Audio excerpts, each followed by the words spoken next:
I'll try my best.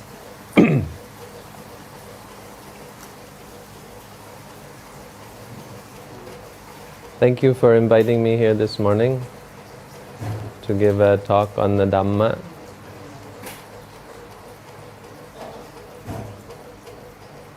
I have to admit that you're aware that I don't know any of you, except Sanka, who was kind enough to invite me to Sri Lanka and organize tickets and place accommodation and arrange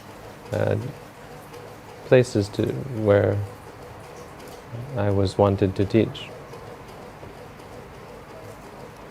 I also don't know why I'm here or where this is. So I have to improvise on what I'm going to say. I'm not a Buddha. I don't have magical powers that I can read your minds and tell what you want to hear.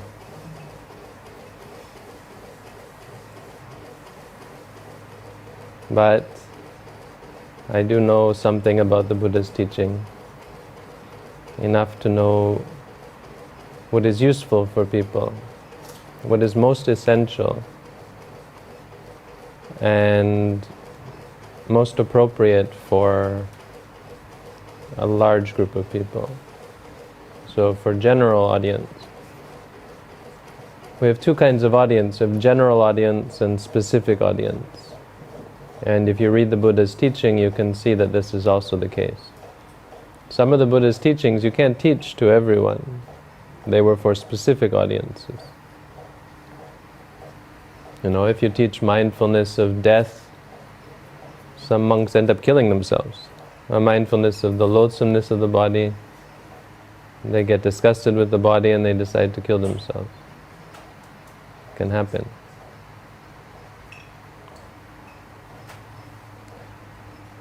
And some teachings are for a general audience, so they're applicable to many people, or most people, or all people.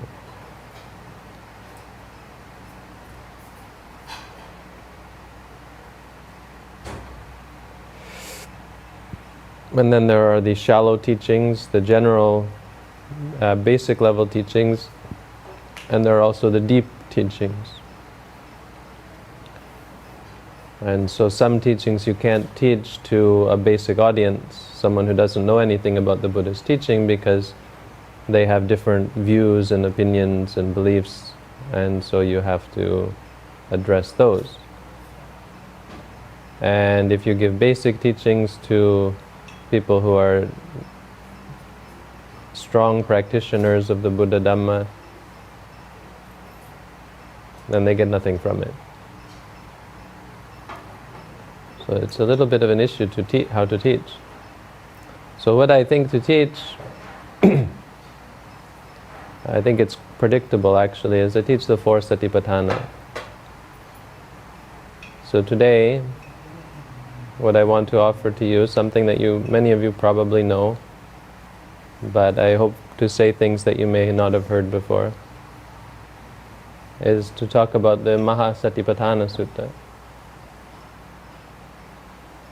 Forgive me if you've heard these things before, because you haven't heard them from me, I'm quite sure.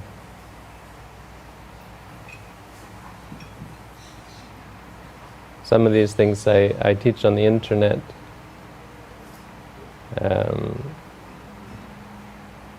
So some of you may have been following what I teach.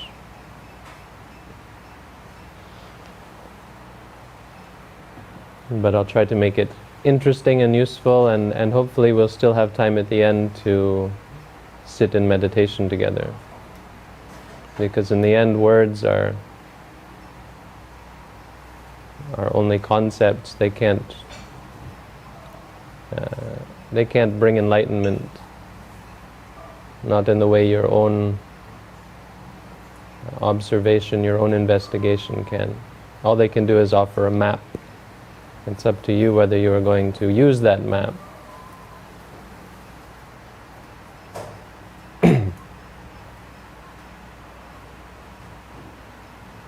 So the Satipatthana Sutta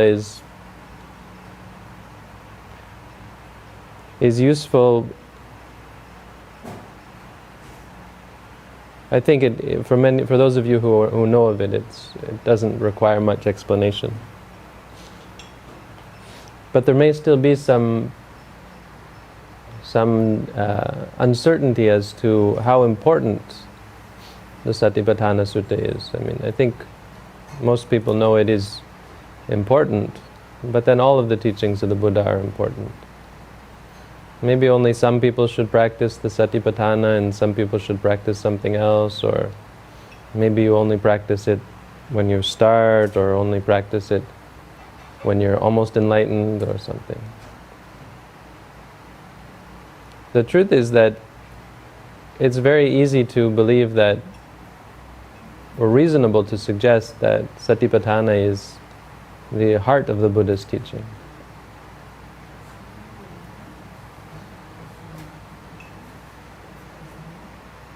The commentaries had an opinion on this. The commentaries say that all of the Buddha's teaching, if you take the whole of the Buddha's teaching and distill it down to one word, actually.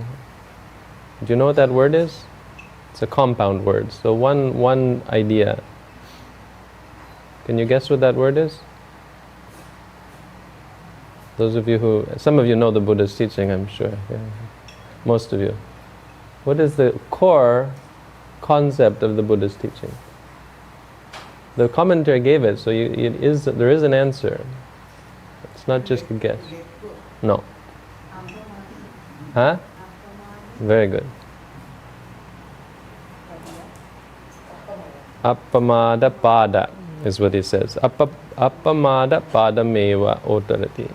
It goes down to the appamada pada. The pada is the path to appamada.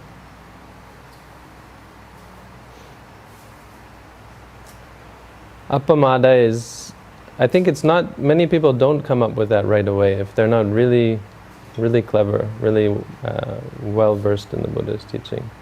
I think it's partly because in Sri Lanka, pramadaya has taken on a different meaning.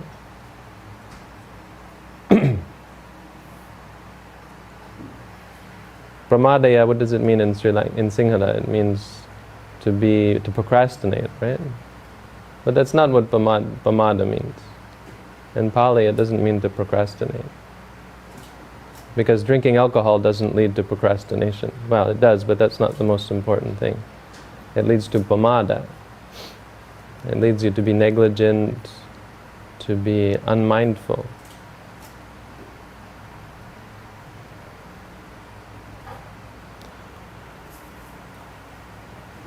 So Satipatthana is essential because the word sati is used to mean the act of being not negligent, of being appamada. The Buddha said, Satya avipavaso appamadoti uchati. When one is never without sati, this means one is appamada.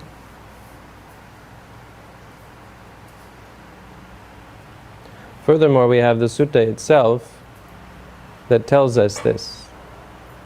How does the sutta start? Eva me sutang ekang samayang bhagava kurusu. He was among the Kurus with a large group of monks. And what is the first thing he says in the Satipatthana Sutta? What's the first word? You know the Satipatthana Sutta, Mahasatipatthana Sutta? You know the sutta? You know the Satipatthana Sutta? What is the first word that the Buddha said?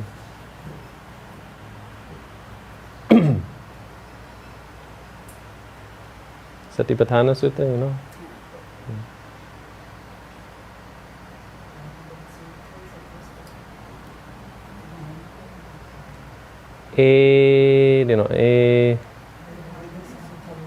Huh? No, we've already passed that. What's the first thing the Buddha says? Ekayano. You know this? Something new then. Okay. See, this is, I have to test you to see what you already know. I don't want to say something that's already obvious. It's not obvious. So I'm talking about why we can say mindfulness is very important. Well, I said because the Buddha said this means to be not... What does it mean to be apamada? It doesn't mean to know what time it is and not be late. That's not what it means. It means to have sati. Always. To never be without sati. When you constantly have sati, then you're not pramadaya. But now we have something else. We have the Satipatthana Sutta, and everywhere the Buddha taught, in the Satipatthana Sanyutta as well, it says, Ekayano ayang bhikkhave maggo. Bhikkhave, see here, O bhikkhus, ayang maggo, this magga, this path. Ekayano. Eka means one, and ayana means going or way. So this path is the one way. This is how he started the sutta. He said, I'm going to tell you what is the one-way path, or the path that is the one way. Yes, ma'am. So it's a one way, so there's no U-turn to come back once you arrive. There's 5 meanings to the word one way. One of the meanings is it only goes in one direction. Yes. It won't lead you anywhere else. You know, this path leads here. You follow this path, you won't go this way. You won't go astray. You cannot go any other way. If you're practicing it, it will only lead there.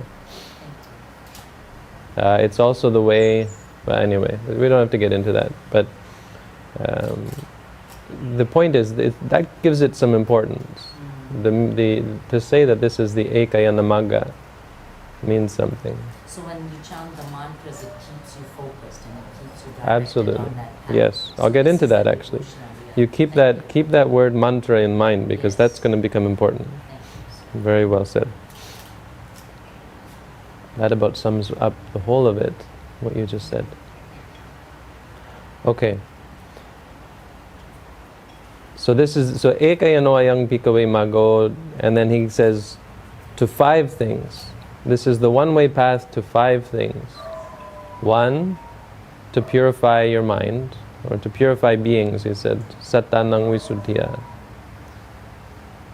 2, to overcome soka parideva dukkha domanas, soka parideva nang samatikamaya, to overcome sorrow and lamentation. 3, to be free from bodily suffering and mental suffering. 4, to find the right way, or to find the truth. Nyayasa atikamaya, to find what should be, to understand what should be understood. And nibbanasa satikiriyaya, to see nibbana for yourself. So you didn't know that. Maybe you've never heard this before. This is the one-way path to nibbana. Satipatthana. Yatitang chattaro satipatthana. That is to say, the 4 satipatthana. So I say this to give you an idea of how important it is. If you want to know from the Buddha's point of view, what is the path, what is the way to reach nirvana, here you have it. I give you the 4 satipatthana. So I'll try to explain these briefly and still give some time to meditate together. Okay? All right.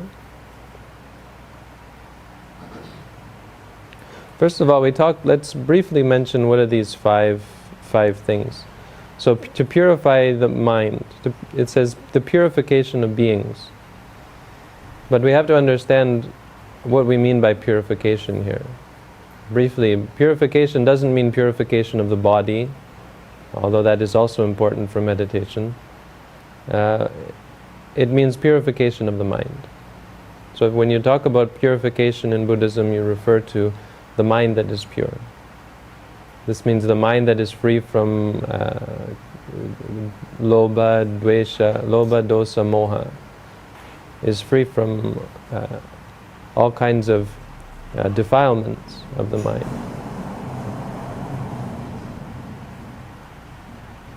And really, this is the most important reason or purpose for practicing Satipatthana. It's really the only one you need. Because if you understand the spiritual path, for anyone who's following the spiritual path, you can see that this is where the problem is. This is in the time of the Buddha what they understood. It's even today what people understand. Why we practice the spiritual path? Those people who understand it properly understand that it's for purification.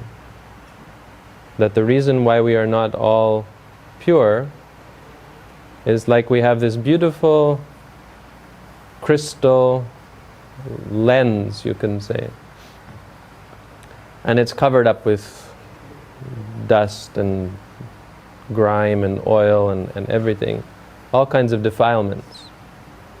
But they don't sully the lens. They don't hurt the lens. They don't scratch the lens. They just cover it up. Our mind is pure, right? The Buddha said, "Papasarang idang bhikkhave cittang." This mind is pure, is radiant. But the akandukehi akusalehi dhammehi. Akandukehi.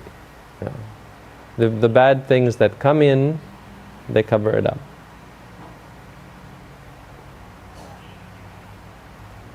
And so all the spiritual path is to remove those defilements and let the purity that is within shine.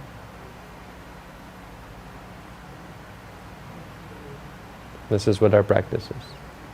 Once you have no defilements, then there's no problem. All the other things we talk about, no more sorrow, lamentation, no more bodily suffering, mental suffering, to find the right path and to realize nirvana, all of that comes when your mind is pure. This is why the Buddha put it first.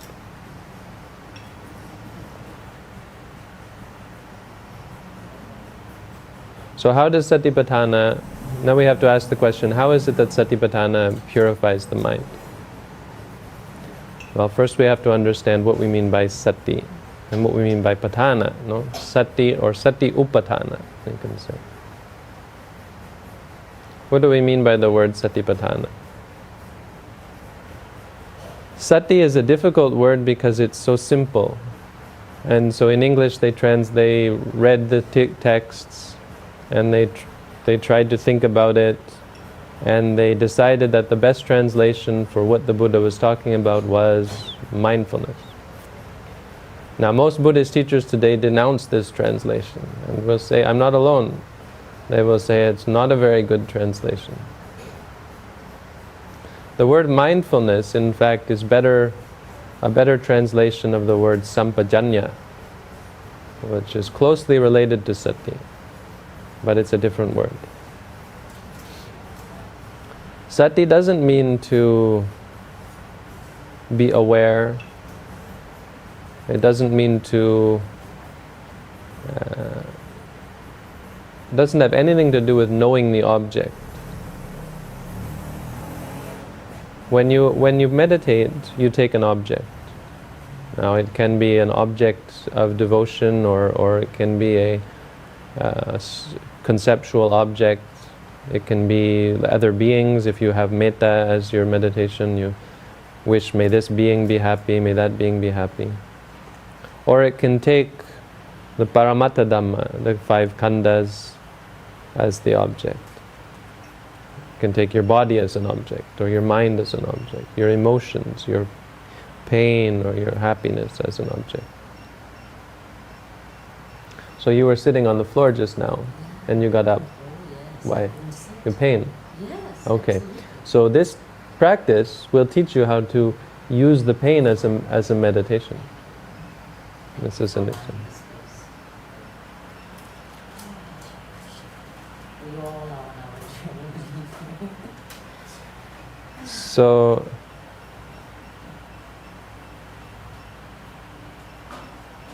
the mindfulness, what mindfulness is, when you sit there and you're in pain, you're aware of the pain. Yes. We don't have to help you be aware of the pain. That's not what meditation is. Anyone who says, meditation, you just sit and be aware. Well, there's some truth to that. But the key is in the word just. Because you were not just aware of the pain. You had the pain and then... Oh, I wiggled, I massaged. That's right. I was... How do you get to that state of just being aware of the pain? That's the key. This is what sati is for. Thank you. Powerful messages. I am so enlightened today. I'm so honored. Thank you, sir. Welcome. Because, it's been put in layman terms for me. Okay, good. Thank you. There's more. Thank you. What sati is described as grabbing the object or holding firm to the object. And it's kind of curious because we talk in Buddhism, don't grasp, don't hold on. But it's a different kind of holding on. It means holding still. Hold still. So that you don't go to the next step of liking it or disliking it or so on. So you kind of let your mind go from it. Well, I'll explain. Don't jump to conclusions. Okay. I have to go step by step. First we have the concept that... Is it good to practice while you're saying this? Sure. Should I go back there and see how I feel? If you can, if you want. I'm not criticizing you. You're welcome to sit there, but you can try. Should I try? Well, you don't know how yet. I have to explain how. Wait until I'll tell you when, Thank okay? you. Maybe I'll practice later. I'll tell you when to go sit, Good. okay? Thank you. All right. So, to grasp the object. This is important because that awareness arises and you are aware of the object. If you could just hold on to that and not go anywhere else, not go the next step to liking it or disliking it, then you would have no problem. You'd just be aware of the pain. It's hard to believe, actually. Many people will hear that and can't believe that it's true and are horrified by the prospect of having to be aware of the pain. How do you escape suffering? Run away from it. You're sitting there. If you're suffering, come sit up here. This is more comfortable. I'm acting it out. That's how you escape suffering, they say. But that's not dukkha satcha. That's not the truth of suffering. That's only dukkha vedana. When you have a headache, you take a pill. When you have a backache, you get a massage. When you have pain in your legs, you get up and sit. This is not understanding the truth of suffering yet. It won't free you from suffering. Because as soon as you go sit down, actually, you'll be more upset next time because you're cultivating dislike of the pain, right? When you say, it's a habit, right? So the more you follow the habit, the more uncomfortable you are with just little pain. Until it gets like this, where you can't sit for a long time. If you force yourself, the way the Sri Lankan people do, or the Buddhist people do, then eventually you become patient with it, and so on and so on. But I'll teach you an even better way. This is the way of sati, the way of mindfulness.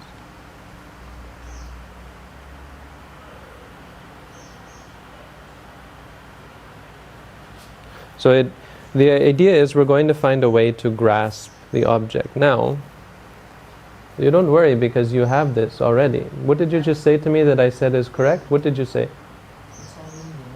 No, when I said that's exactly what it is, I said, you don't remember it. So much and I'm absorbing it Okay, in my well I'll repeat it. Thank you, sir. You said that the mantra, Yes. What? It's the mantra. What is the mantra? It keeps you in that Focus. focused Okay. space.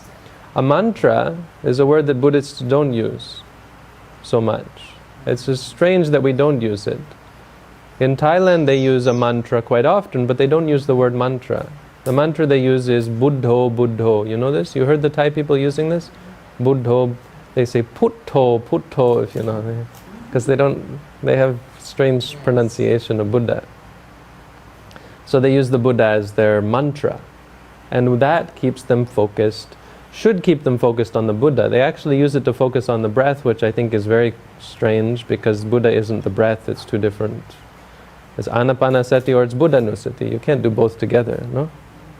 So if you Buddho, Buddho, it should be focused on the qualities of the Buddha. But they do that as well. Now, we're going to do something quite clever that most people don't think of.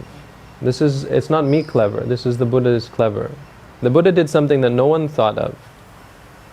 He taught you to focus on the very thing that you're trying to chase, you're trying to run away from.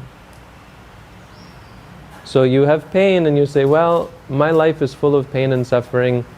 To escape this, I'm going to focus on something else. Whether it's heaven or God or Buddha or other people or whatever. What is the best way that you could cleanse your mind? I'm explaining it. So if your mind is not clean, we have to learn to see the objects clearly. The mind is clean, but when you experience something you don't like, anger arises. That's not clean. But before that, your mind was clean. But when you experience something you didn't like, the pain of sitting on the floor, you get upset. When you experience something that you like, that's good, you like it. And then your mind is not clean again. So the mind is already pure, but the defilements come when you experience. So how do we stop that? How do we change that? So we just experience it. We're going to use a mantra. Something that many people don't understand and think is crazy, but crazy or not, it works. Crazy or not, it's actually what the Buddha taught. The Buddha said in the Satipatthana Sutta, we'll skip ahead now to where he actually started to teach. He said, Gachanto va gachamiti pajanati. Gachanto means when you're walking, you should know to yourself, gachami. Not Buddha, Buddha, Buddha, no? Don't focus on the Buddha, focus on the walking. How do you focus on the walking? What's the best way that we know to focus? What is your name? Pramila. To be in your body, Mantra. mind. Use a mantra to focus. Yeah, exactly. Well, I use so many. Okay, well listen, I'm giving you a new mantra. The mantra of walking. When you walk, I'm going to have you say to yourself, walking, walking, walking. I know it sounds kind of No, I like that. dull, but because I say a mantra instead of walking at well, yeah. let's focus on what is the problem. Walking isn't a problem. Floor. Sitting on the floor. So, We are there now. okay, now you can go. I gotta overcome this today. All right. That's why I'm here. Maybe not today, but we'll start. Oh, well, we'll start practice, working. Of course, thousands journey starts Yes, with ma'am. the first step. Okay. So we'll give Step in sitting. You guys are sitting like Buddha, and I want to be there. we'll give an example. Thank you. An example of how we do this. Okay. A good one. When you have pain, the normal reaction to the pain is to say this is bad. Right? We have the pain, and when we realize this is pain, and then we say that's bad. So instead we're going to say that's that. Right? When it comes to the question of what is it and what do we think about it, we're going to think about it as pain. So the new mantra I want to give you for the pain is pain. Okay, when you feel the pain, I want you to focus on the pain and say to yourself, pain, pain, not out loud, just in your mind. Put your mind on the object and say to yourself, pain, pain, pain. And try to teach yourself it's okay. If the pain gets stronger, that's okay. If the pain goes away, that's not any better. It just is what it is. Not trying to make the pain go away, just trying to be with the pain. Now in the beginning, if this is difficult and you find your mind still slips into getting angry or upset at the pain, well, then we have a new mantra. See, because the neat thing about sati is you can grasp onto any object. You can hold on to any object, even your emotions or your defilements.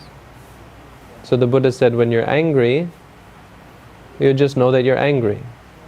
So if you get upset at the pain and you don't like the pain, then don't keep saying pain, pain, pain.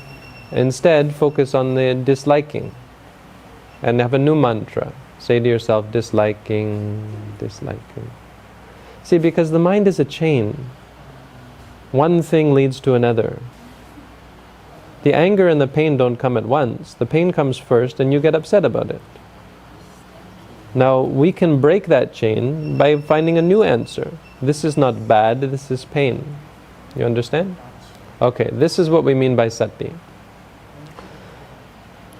That's about it. Okay, I'll sit here forever. Okay, now you sit and you try this and you tell me afterwards what the result is.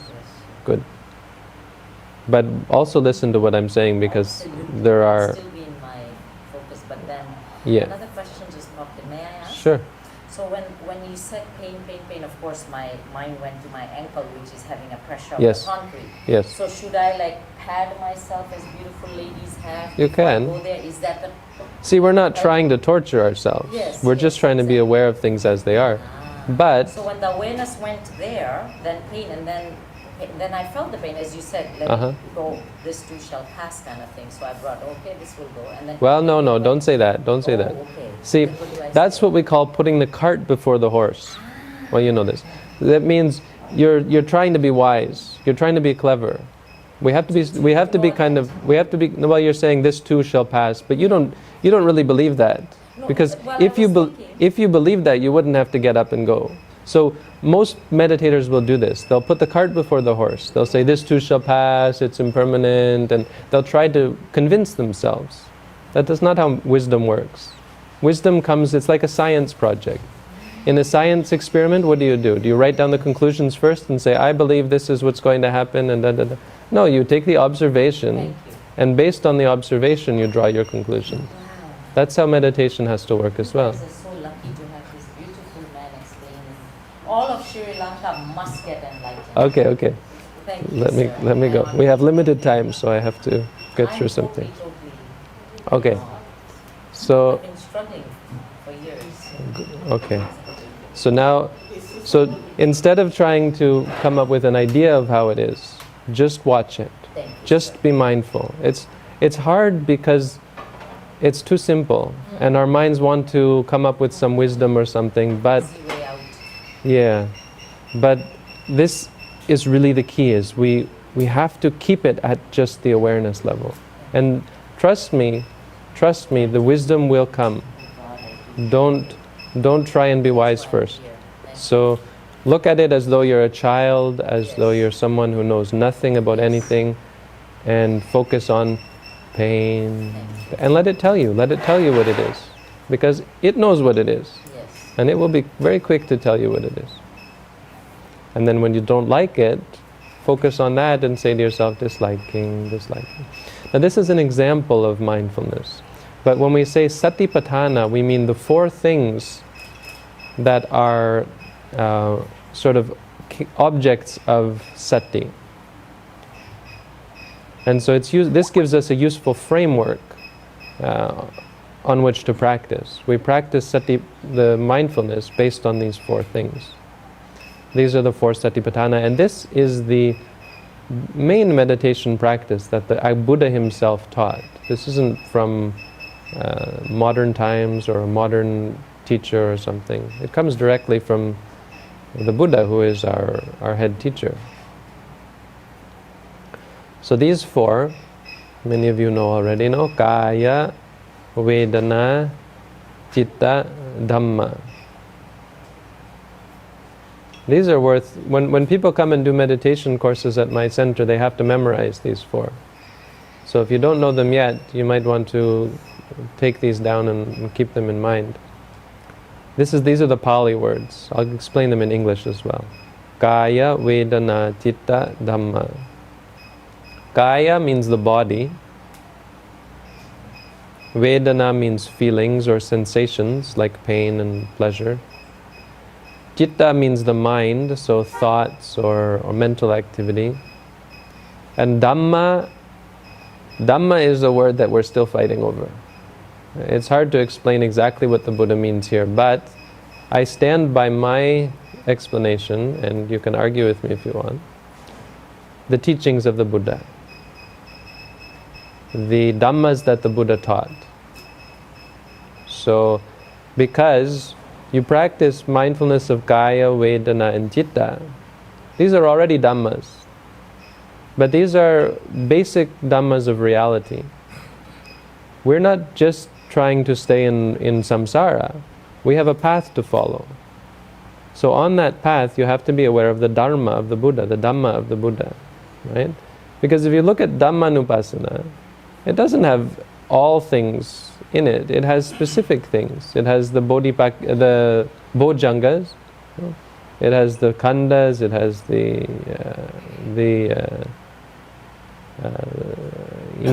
ayatana, the indriya. It has specific things. Why does it start with the nivarana? Right? Why does Dhamma start with... That's not the basic Dhamma. But in the teaching of the Buddha, the nivarana have to come first. In the meditation practice, nivarana have to come first. Anyway, that's... I'll get there. I'll explain that eventually. But okay, so Kaya, Vedana, Citta, Dhamma. Body, feelings, mind, and Dhamma. We understand these four. This is the basis of our practice. Kaya, Kaya is actually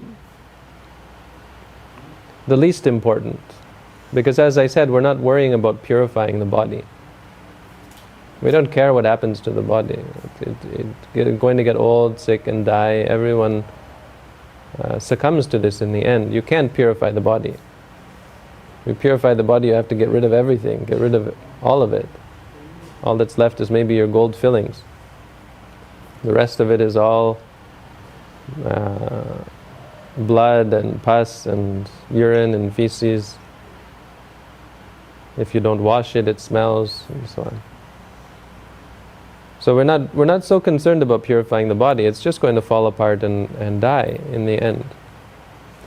But ironically, it's the one that we focus the most on. Why? Because it's also the most obvious.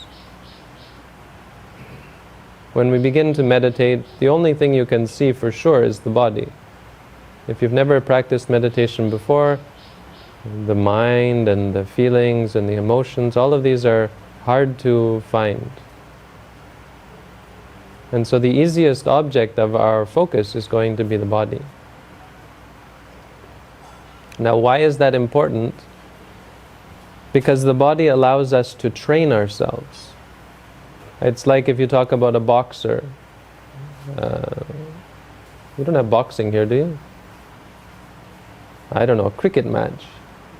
You don't just go out and play cricket. You have to do some training first, right? I've never seen them train, but they must do training in cricket, right? You have to learn how to swing the bat. But you don't score any runs, or what do you call them? Points. You don't get any points from swinging the bat, but you have to do it first. If you're a soldier, you have to practice shooting bullets at inanimate objects. You don't get any benefit from shooting inanimate objects, but you have to train. So you get no benefit necessarily from focus. It's not actually true, but there's no immediately understood benefit from focusing on the body. But the training is most effective when you focus on the body, because it's always there. This is why we have you focus on the stomach, because that's part of the body. You could focus on your feet if you want. When you walk, you focus on your feet. You can focus on any part, your back. So when you're sitting, you'll feel tension in the back. You can focus on that. That's part of the body. We focus on the stomach because it's always there and obvious. So you can try this now. I've forgotten your name. Premila? Yes. Yes. Premila, you can focus on your stomach. Yes. Put your hand on your stomach. Yes. You may not need to, but you can. Or in my mind. Oh, okay. Yeah. Some people need to put their hand there to find I'm it. so physical. But Okay. it's okay. That's a good So when the stomach rises, just say to yourself, rising. Just practice this, focusing on the mundane object. And when it falls again, say to yourself, falling. Rising. Falling. Because this is a new technique, so we need a training. You have to train yourself in it. Practice that. Practice training yourself to experience the object as it is. This is kaya, kaya nupassana. Kaye kaya nupassi viharati. Vedana, we've already gone over. This is when you feel pain. When you feel pain in the body, focus on the pain and say to yourself, pain, pain, pain. If you feel happy, also Vedana. And this is also important because pain will lead you to be unhappy, but happiness will lead you to greed, will lead you to attachment. You will start to think of the happiness as dependable and satisfying. And so when it's not there, you'll wonder why it's not there, and you'll find a way to make it come, and you'll spend all your life chasing after pleasure. And we know where that leads. That leads to addiction, it leads to dissatisfaction, boredom, frustration when you can't get what you want.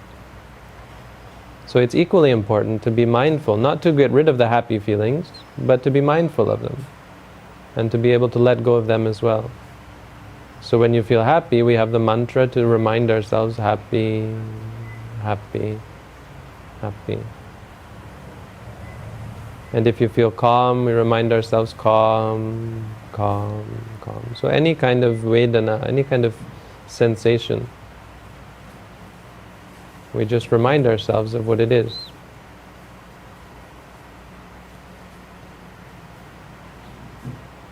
The third one, Citta. Citta refers to the mind. And in this case, we think of it just as the thoughts. When your mind is thinking about the past or future, good thoughts, bad thoughts. We're going to take the essence for practical purposes. We'll only focus on the fact that it is the mind.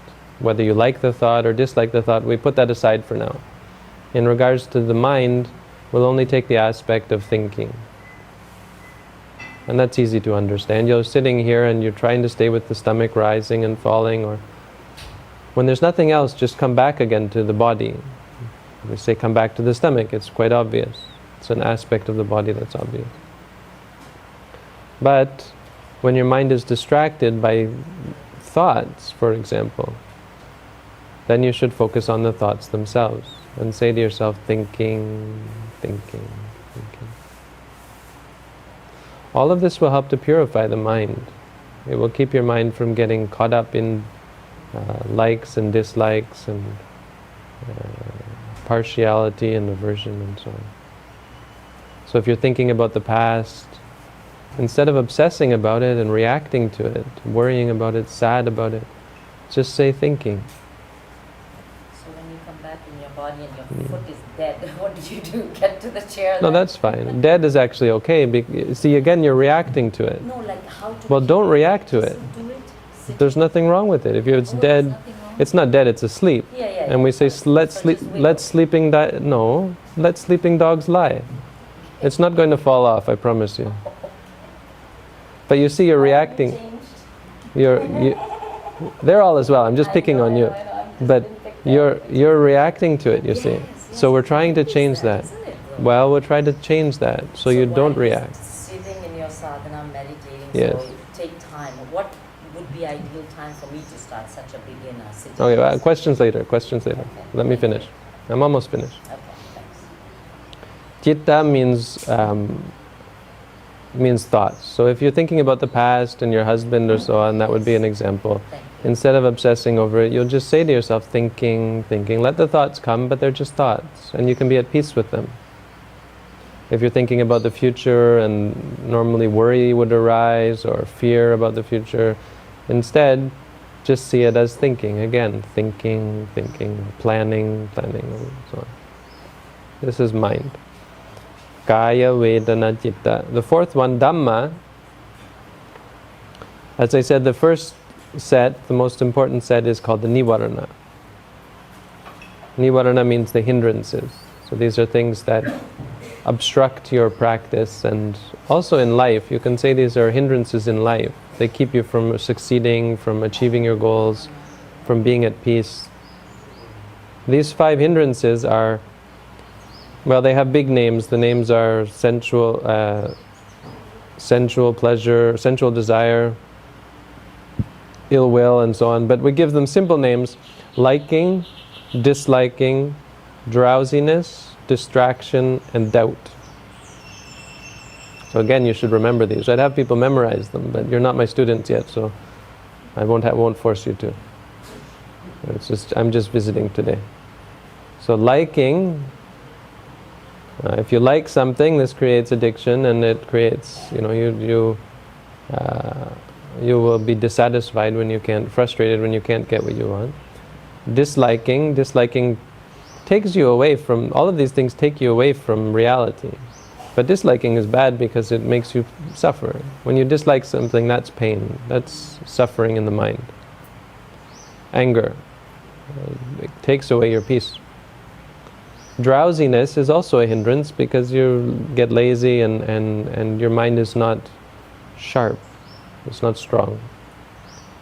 Distraction is the opposite of drowsiness. Distraction means you're too much energy and your mind is flitting here and there and everywhere, thinking about 10 things at once. Also a hindrance. Doubt is a hindrance because you're not sure if you should do it, you're not sure if it's true, you're not sure what's the right way.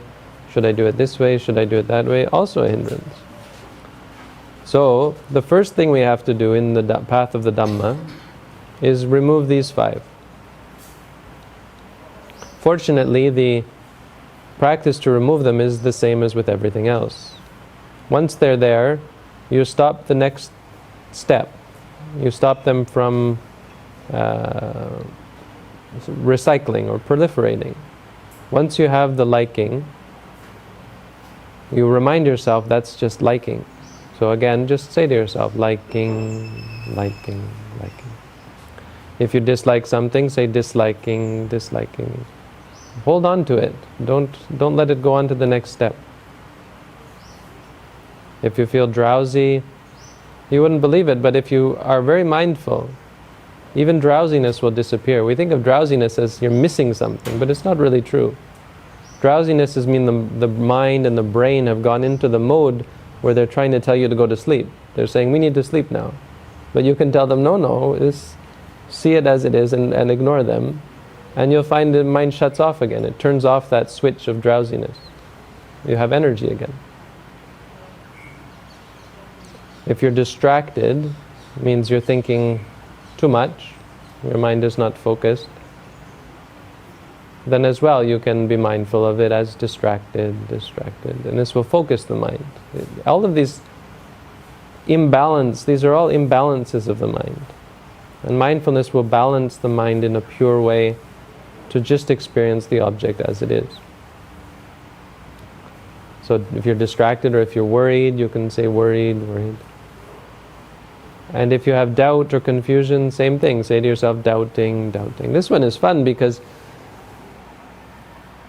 you think, well, should I really practice in this way? But as soon as you say doubting, doubting, the doubt disappears and you have no problem anymore. When you doubt something, what you should do is throw away what you are doing. Forget about what you're doing and focus on the doubt.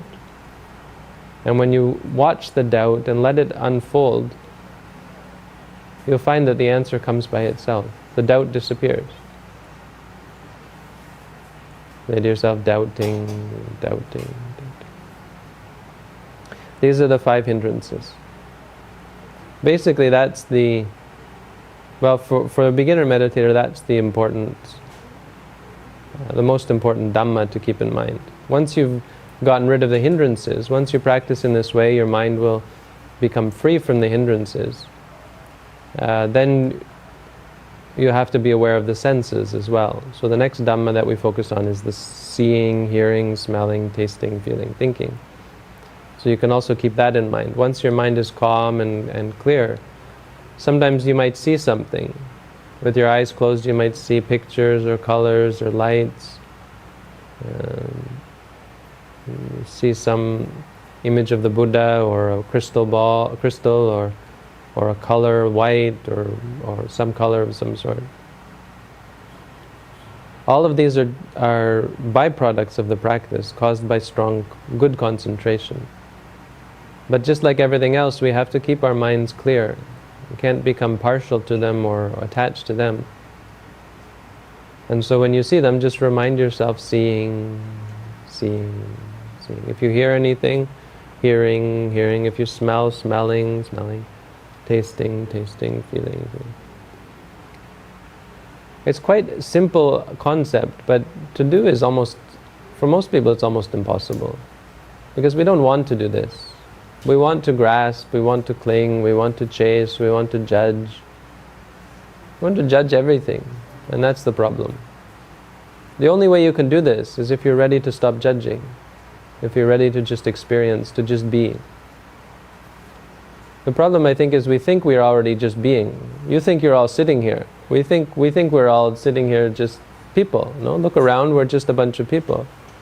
I don't know what's going on in your mind, but the truth is that probably in everyone's mind there's judging going on of everything. In our minds, we can't stop this.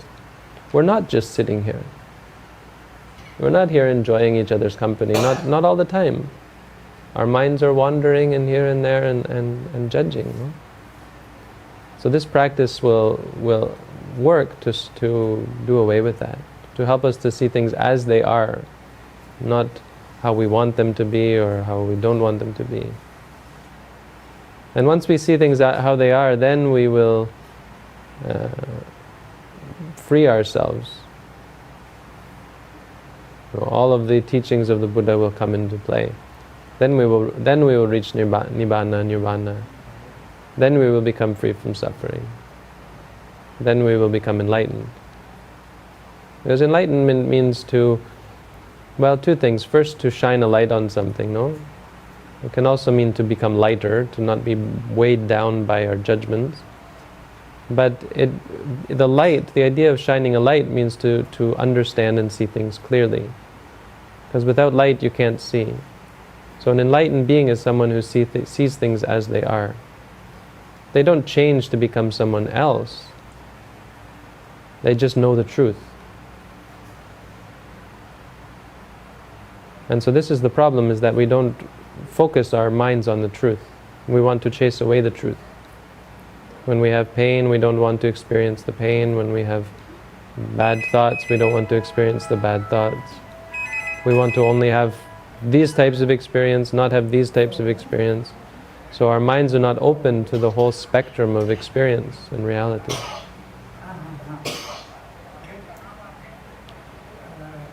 I don't know what time it is, but I was hoping we'd have time for meditation. What time is it? 10:10. So I have until 11 to talk, right? No, I'm just kidding. And I was supposed to talk till 10, right? That was my time limit. All right. Well, then I'll do what I'm supposed to do and open it up for questions. So if you have questions, you can now ask the questions. In the meantime, you're welcome to sit and close your eyes and meditate. And once there are no questions, then just close your eyes and meditate, and we'll all just do meditation before 11 o'clock. And at 11 o'clock we will finish. Yes, ma'am. So, sir, beginning you mentioned this mantra and you go, and in your talk you said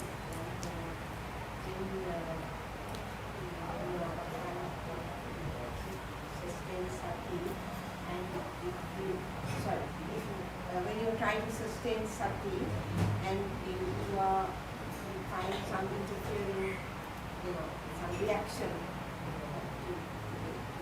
and you advise us to not to take this next step, but hold on to these things. So now.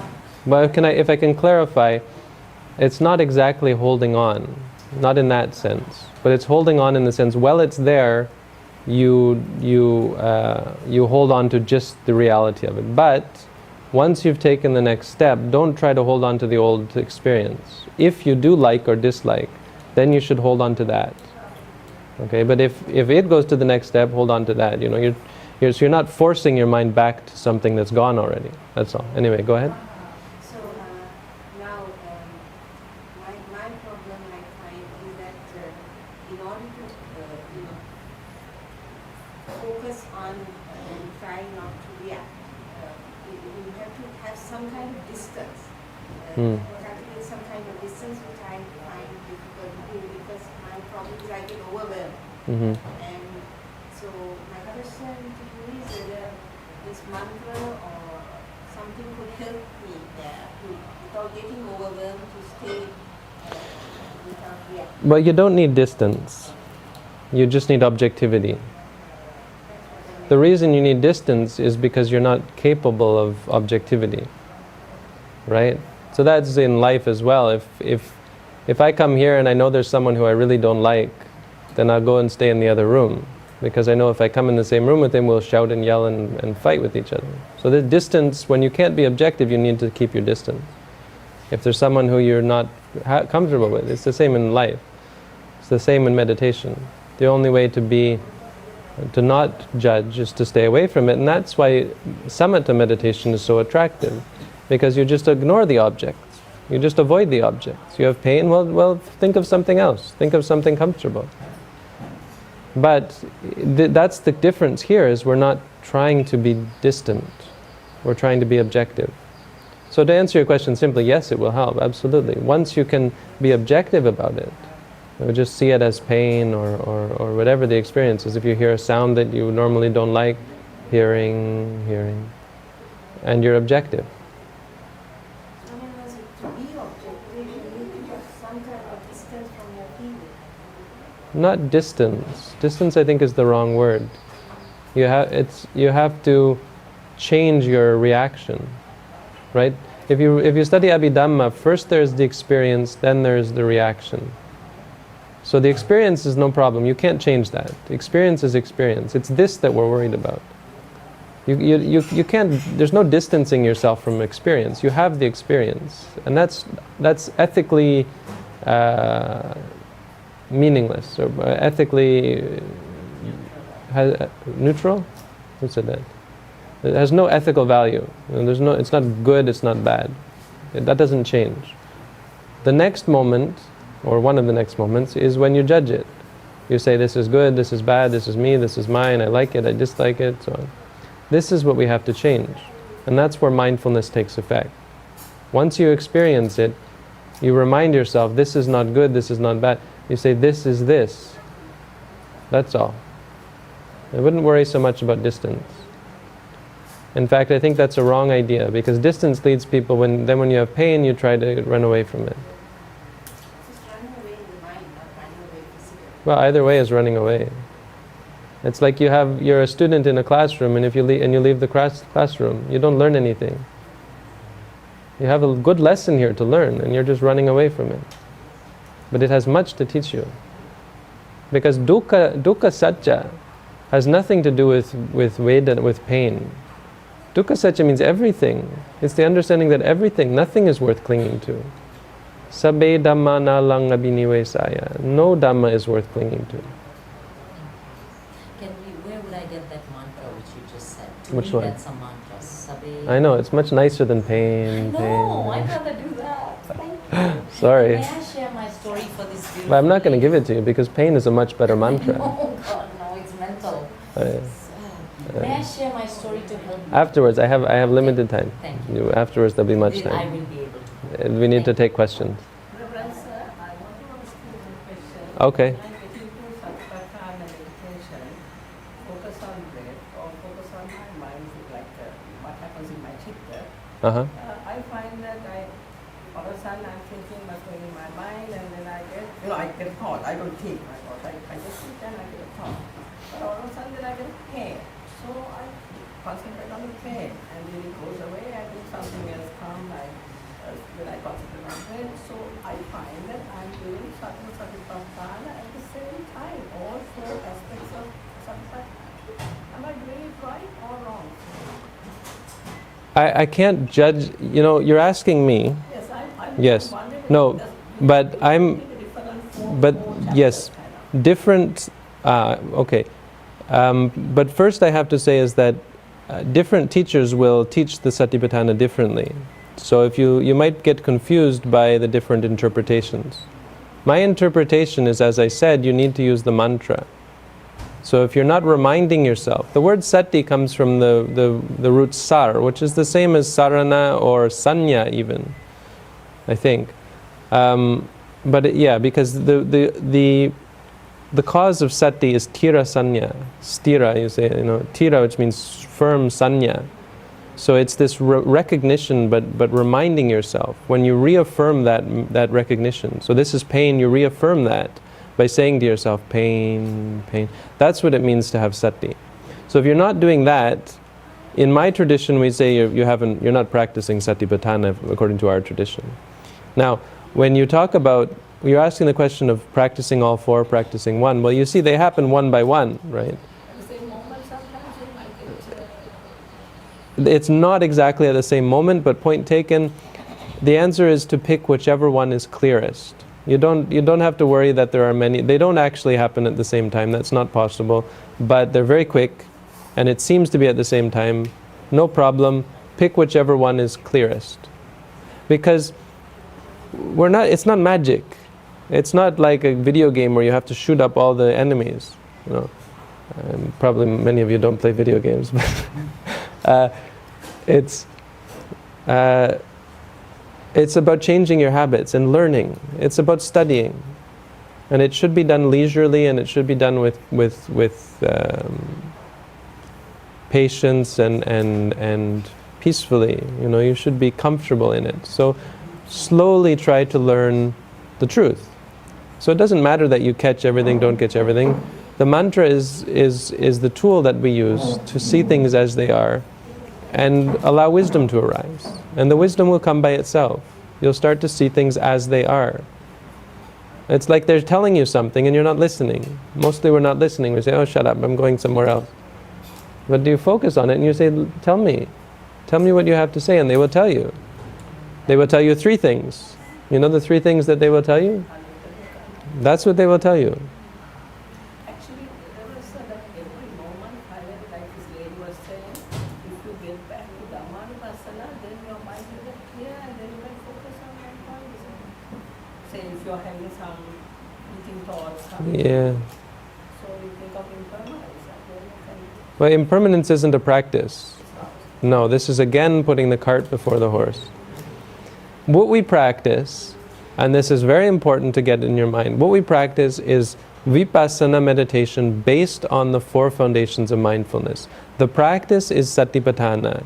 The result is vipassana. The practice is not vipassana. You don't practice anitya, dukkha, anatma. You don't practice this. This is what comes from the practice. So dhammanupassana isn't anitya. It's not in there. Dhammanupassana is focusing on realities, focusing on the aggregates and the senses, but mostly it means following the teachings of the Buddha. Yeah, and using the teachings of the Buddha as meditation objects, the nivarana, everything, the bojjhanga, everything. Yeah. No. Just now you said different teachers who interpret different. Yeah. Well, you can't help that. Yeah, but how do we then know what actually Buddha taught? You listen. We are only getting various Yeah. versions of. That's right. Well, you listen and you decide for yourself. You can also practice. You know, at the Kalama Sutta, the Buddha said, don't listen just because this teacher says or that teacher says. You know, when you know for yourself, then you get rid of you follow that. I give you my argument. I've laid it out here. I've tried to explain why I think this is the way the Buddha would have us teach, why I think this is very appropriate. Mantra meditation has been around since before the time of the Buddha. The usage of a mantra was the accepted form of meditation at the time of the Buddha. Certainly is what they were practicing in India. So the idea that this is something new or foreign or non-meditative, or that you can meditate without a mantra, I don't understand it so well. I think it's because we hear about meditation and we hear about the idea of what meditation is, and we think immediately that it's just sitting there peacefully. You don't want to hear that it's work, that it takes effort, that it can be painful, that it can be unpleasant. You don't want to hear that. You think, well, why would I want to do it then? It's supposed to help me escape suffering. So we get a prejudice about the meditation. We prejudge it, thinking that it should be nityai, sukhai, atmai. Absolutely. Even if we've heard nityai, dukkha, and atmai, we still think meditation should be stable, pleasant, and controllable. And anytime your meditation is unstable, unpleasant, or uncontrollable, something's wrong, my meditation is no good. So, when people try to use this mantra, if you use a mantra based on God or Buddha, it's quite pleasant. Stable, pleasant, controllable. Because it's a concept. Concepts are... actually, the Buddha is a bad... because technically speaking that's not true, but practically speaking it is true. The Buddha, the image of the Buddha is just a concept. The person of the Buddha is just a concept. So you can control it, you can find stability, it lasts forever. Every time you think, yeah, Buddha's still there, so it's permanent. So that one, people like that kind of meditation. But when you use the mantra on something that's impermanent, it doesn't become permanent. When you use it on something that's unpleasant, it doesn't become pleasant. When you use it on something that's uncontrollable, it doesn't become controllable. It helps you see that samsara is impermanent suffering and non-self. That's what it's designed to do. People do it and they're not happy with it because it shows them it shows them things they don't want to see, no matter what. But I guarantee it will show you anitya, dukkha, anatma. Let's put it that way. If you want to doubt what I'm saying, then you doubt it this way. Is it showing you anitya, dukkha, anatma? You practice it, and that's how you should judge it. If a meditation just makes you peaceful and happy, then either A, you're enlightened, or B, you're practicing samatha. Right? Because if you're practicing vipassana, it will be full of unpleasant things. It won't always be unpleasant, but it will challenge you. It's meant to challenge you. It's meant to enlighten you. Enlightenment is not just walking from here to the corner store. Enlightenment is changing who we are from the back of our hand to the front of our hand. Night to day.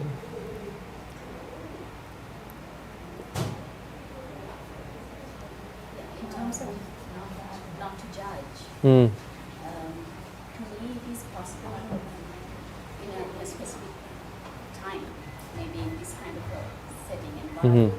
But as a lay person, once we go into society, it becomes a survival need. You need to judge people and understand that these people are this and to be able to avoid them. That's not judgment. The word judgment is just a word. But it's just, the word judge is just a word, but it means two different things. Judge can mean like a judge. A judge figures out who's innocent and guilty. That's perfectly valid. That's necessary. You have to be a judge of everything in your life. A good judge of character, we say, Judging is very important. For monks as well. I have to judge you all.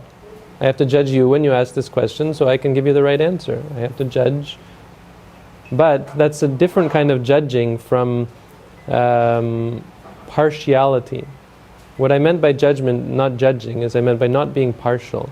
The agati, you're partial. So if your judgments are based on chanda, which means desire or attraction, partiality towards something, if it's based on anger or disliking of something, if it's based on fear, you're afraid of something, so you judge it, or if it's based on delusion, arrogance or conceit or so on, or self-esteem, low self-esteem, high self-esteem, this kind of thing.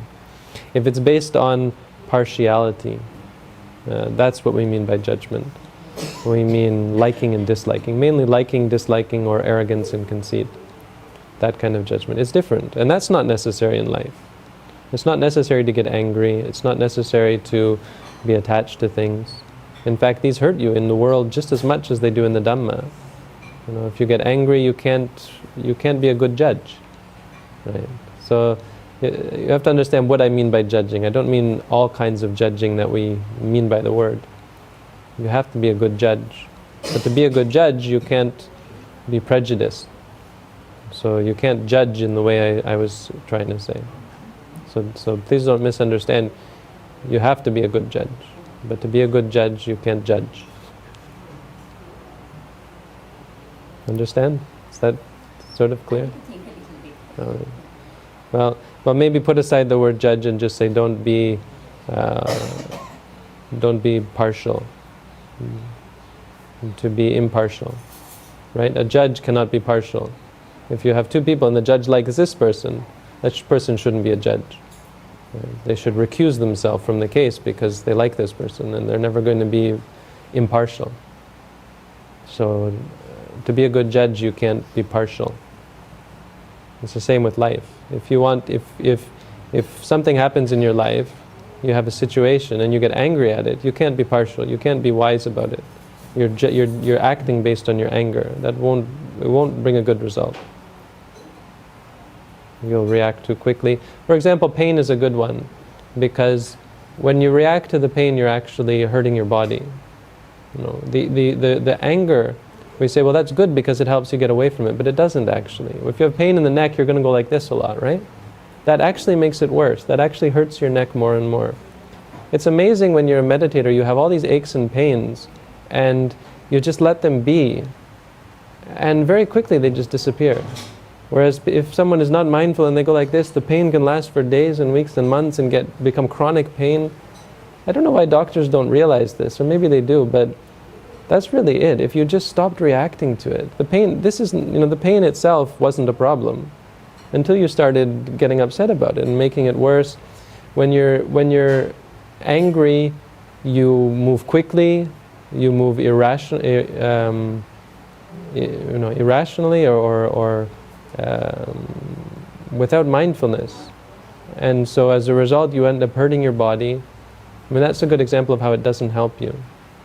But emotionally, mentally, it's the same thing. If you're angry at someone, you're going to speak harshly to them, ruin a friendship, hurt your friendship, make other people think, oh, that person's not very nice, you're going to lose your status in society, and so on and so on. You know, people don't like angry people.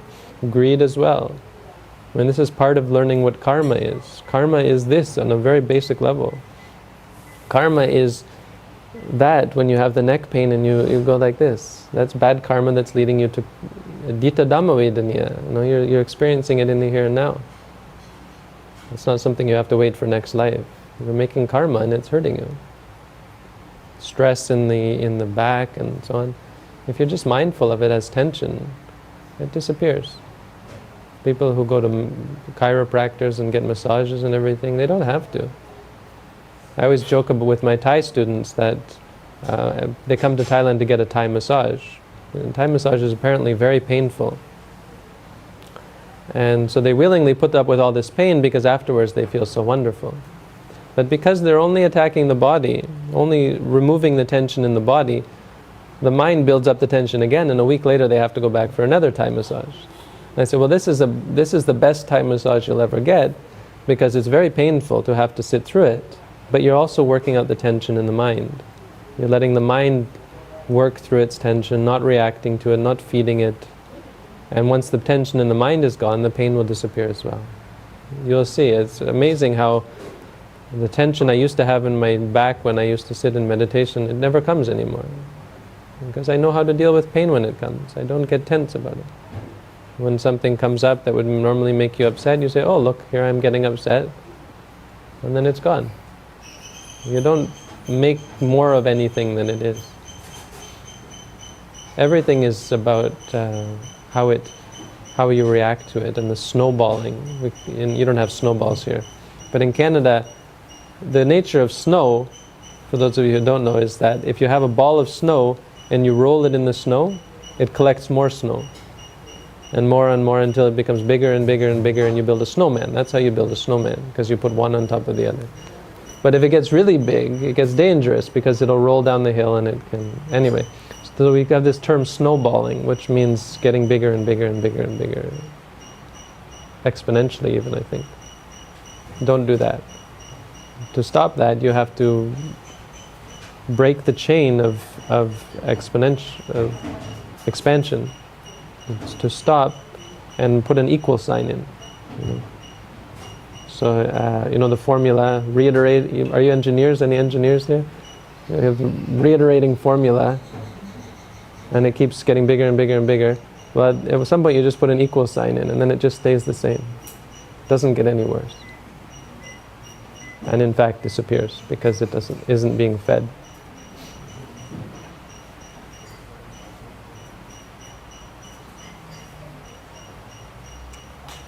Any more questions? Otherwise we'll have a little bit of meditation. Yes, sir.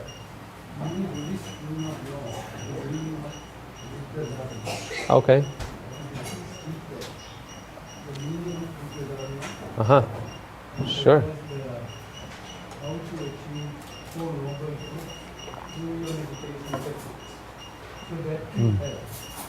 Understanding the truth for the highest aspect, which way to follow. Uh-huh. So that is the way to follow the path. Okay. Path is right. Once you come to know the meaning of Nibbana, Yeah, I'm afraid it's going to take a lot of time. the meaning of Nibbana, I'll have to give a brief explanation because otherwise it would take an hour. So, Buddha Dharma in the most conventional sense refers to that which the Buddha held to be true. The root dar means to hold or to carry. So the Kshatriyas had the Kshatriya Dharma, the Brahmins had the Brahman Dharma. And this is what in the Bhagavad Gita caused Krishna to say, the warriors can kill because that's their Dharma. And so they held this to be proper.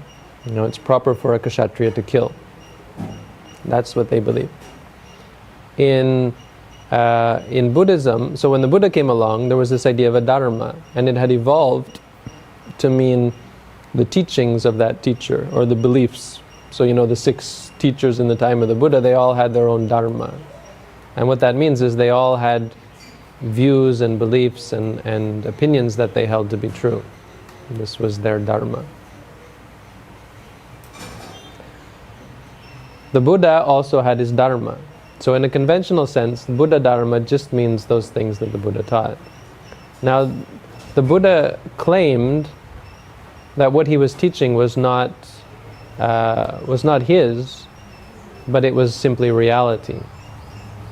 So the word Dharma came to take on another word, and it means that which holds, dar again, that which holds its own truth, its own nature. So Dharma came to mean nature as well. But what this means is, for example, a concept is not really a Dharma in this sense, because it doesn't hold its own nature. If I talk about Colombo, I talk about Colombo, and then you say, well, Colombo has its own nature, it is what it is. And I say, well, what if I mean Colombo 50 years ago? Well, then it has a different nature, or 100 years ago, or 500 years ago. The nature of a concept can change. But the nature of reality, of a Dharma, doesn't change, it holds that reality. So, for example, pain holds its own reality. This is the Dharma. The Dharma of the Buddha was referring to those things that are real. Pain is real, it has real characteristics, those don't change based on what you want. Pain is not actually bad, that is not part of its Dharma, but pain is impermanent, suffering, and non-self. Pain is not something you should cling to. Thoughts, and so the Buddha laid out what are the real Dharmas. In brief, that's an answer to the question, what is the Buddha Dharma? The Buddha Dharma is an explanation of reality. One more point to make is that reality, according to the Buddha, seems quite clearly to be, even though the Buddha never said it exactly like this, but as we understand it today, experiential. Because nowadays people have come up with since Descartes, people have come up with new, maybe even before that, but in the West, since Descartes, people came up with a new way of looking at reality that was non-experiential. So they have, this is a 3-dimensional world, and the 4th dimension is time, and so on. So you have time-space that is independent of experience. That's not Buddhism. The Dharma, according to the Buddha, reality is our experience. Reality is seeing, hearing, smelling, tasting, feeling, thinking. That's the Buddha Dharma. How my teaching, I think is what you're asking, leads to see the Four Noble Truths. Well, see, the Buddha taught that in this reality, his focus the things that he actually taught to other people was only a small part of that. So when he taught Buddhism, when he taught the Buddha Dharma, he only taught that part of reality that was actually useful to people. So he differentiated between truth and noble truth. Right? Truth is many kinds of truth, What temperature is it right now? That's a truth, but who cares, right? That's not really important. What is the cause of suffering? Well, that is much more important. So the Buddha taught the Four Noble Truths. Dukkha, what is dukkha? What is samudaya? What is nirodha? What is the magga?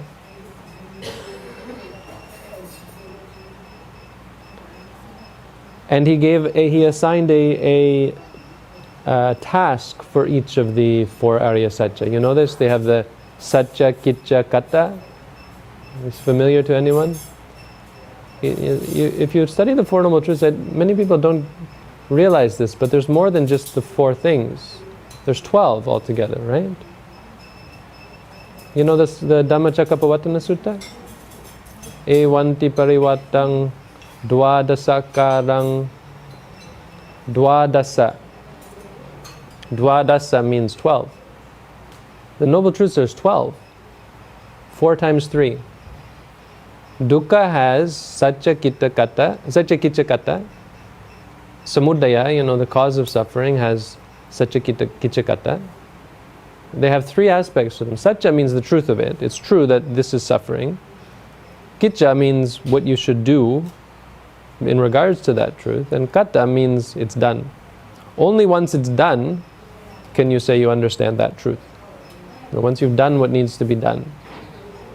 This is important because the Four Noble Truths are not equal. So when you ask, how do you realize the Four Noble Truths? It's more than just knowing the four. It's actually performing the task associated with each of the four. Most importantly, the first one. If you read through them, I don't have so much time, so I'll focus on the first one. The first task is to know thoroughly, parinyeya. Parinyeyanti me bhikkhave. It is to be, pari is like parinibbana, pari means like a circle, means completely. Nyeya means to know, should be known. So it should be known thoroughly. Why I say this is most important? Because this is the only, or this is, compared with the second Noble Truth. The first Noble Truth is to know clearly, to know completely. The second Noble Truth is not to know clearly. You don't have to know clearly the cause of suffering. That's not the task. You try to know clearly something is suffering. Why is that? Why is what I'm saying true? Because once you know that something is suffering, do you want it? Do you crave for it? No. You don't. I mean, if you're carrying a hot coal in your hand, once you realize it's a hot coal, you drop it right away. You don't need to think about it. You don't have to know that something is causing you suffering. You don't have to understand that craving is the cause of suffering. You have to abandon craving. And so the task for the second one is to abandon the craving. The task for the first one is to know suffering. Task for the second is to abandon craving. And they're accomplished in the same way. How does my teaching lead to it? Once you is exactly what I've been saying. I think my whole talk has been about understanding suffering. When you have the pain, what do? Stop running away from it. Try to understand it. Once you understand that experience, in fact, even rising and falling as anityai, dukkhayi, anatmai. Once you understand it for what it is, you will have no craving for things to be this way or that way. You will not want for things to change. You will be content with things as they are. You'll learn how to live and to dance rather than to fight. It's the difference between being a boxer and being a dancer. A dancer moves with the rhythm. A boxer fights against it, changes it, forces it. Violence. A dancer is not violent. Sati is like a dance of life. You learn to dance with the rhythm of life. Something comes, okay, you move. Something comes, you're not out of harmony with reality.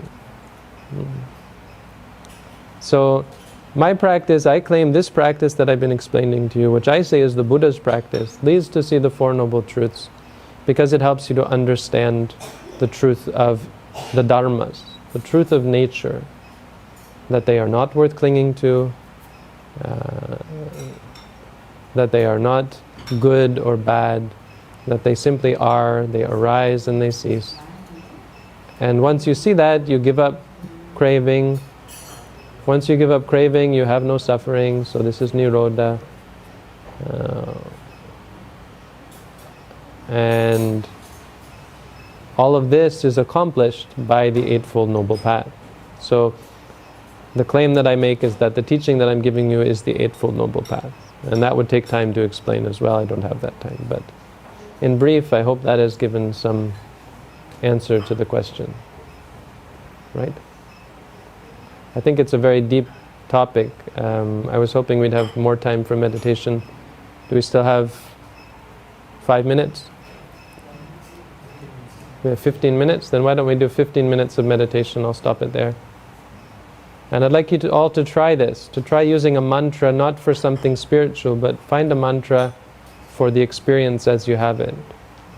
If you want to practice for the first time, you can try focusing on the stomach. It's a good training object, helps you get used to the idea. But whatever you do, find a mantra to remind yourself of the object as it is. Okay. I think we can stop the recording now.